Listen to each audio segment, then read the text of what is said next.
সূরা ইখলাস দিছিল আল্লাহ মোহাব্বত কইরা। হুজুর বলবে আল্লাহর পরিচয় মানি, আমি আল্লাহর পরিচয়, কিন্তু সূরা ইখলাস দিছিলেন আল্লাহ মোহাব্বত কইরা। মোহাব্বত বুঝেন?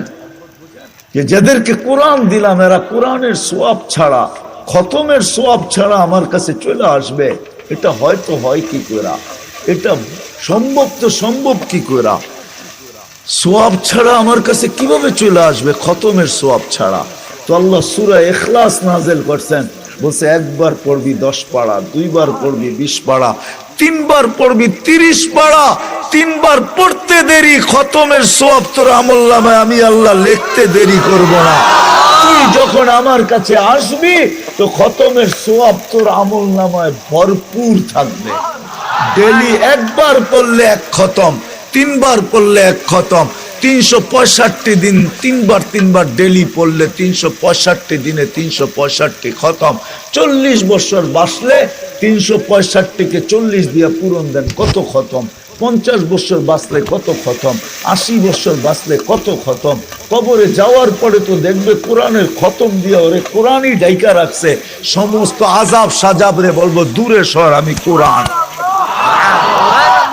হাদিসে আছে, হাদিসে আছে, আমার কথা মেনে নেন।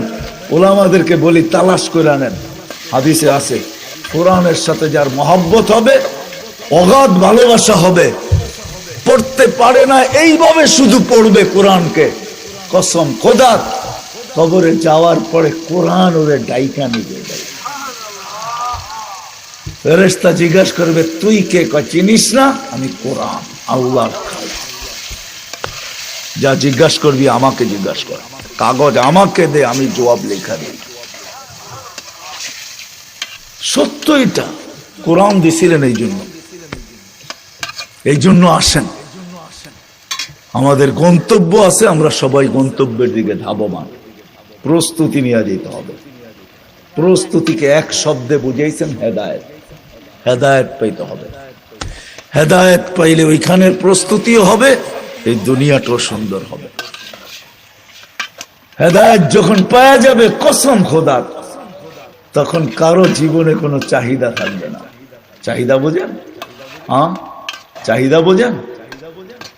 চাহিদা থাকবে না, না পাওয়ার বিরুদ্ধে কোনো অভিযোগ থাকবে না। সবার জীবনে দুটা জিনিস আসবে, শুকুর আর সবর। যেমন পাক, যতটুকু পাক, যেমন পাক, কম টাকার বেশি টাকার, কম দামের বেশি দামের, যতটুকু পাবে অতটুকু পায়া বলবে আলহামদুলিল্লাহ। কি বলবে? কি? আর যখন পাবে না তখন কি বলবে? যখন পাবে না তখন সবর করবে। যদি বলে সবর করিস, তো সবরের ফল মিঠা, তুই জানিস না কেমন মিঠা লাগে। কেমন মিঠা লাগে তুই জানিস না, সবরের ফল মিঠা। সবর করবে, আর দোনোটার দ্বারা আল্লাহ রাজি হবে।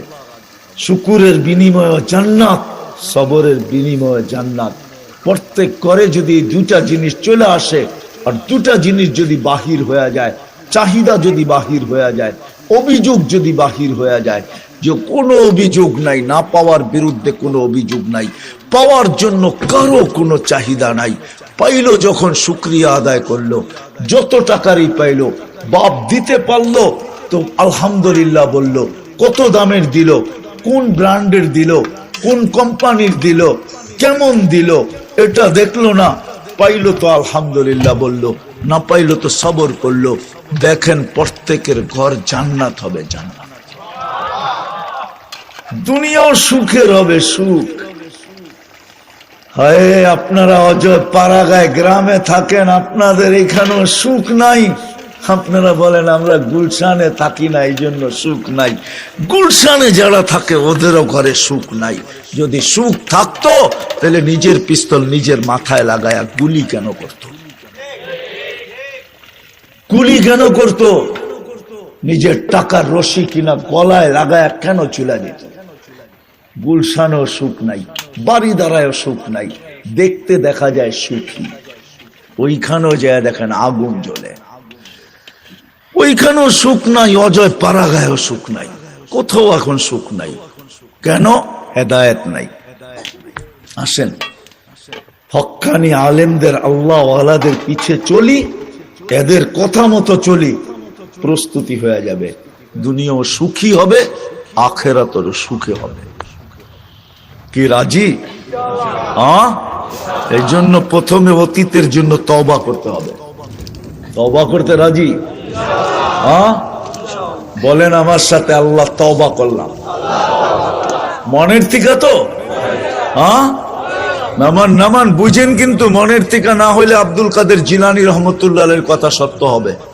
বলবে লিসানুকা মুমিন কলবুকা মুনাফিক, তোর মুখ তো সত্যবাদী কিন্তু দিলটা তোর মুনাফিক। দুটা এক হইতে হবে।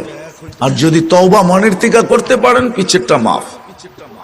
এটা আল্লাহর ওয়াদা আছে, ফাইন তাবু ফানা হাবিবুহুম।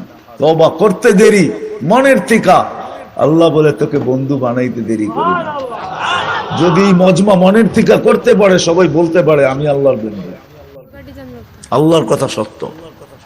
আল্লাহ তওবা আগামীর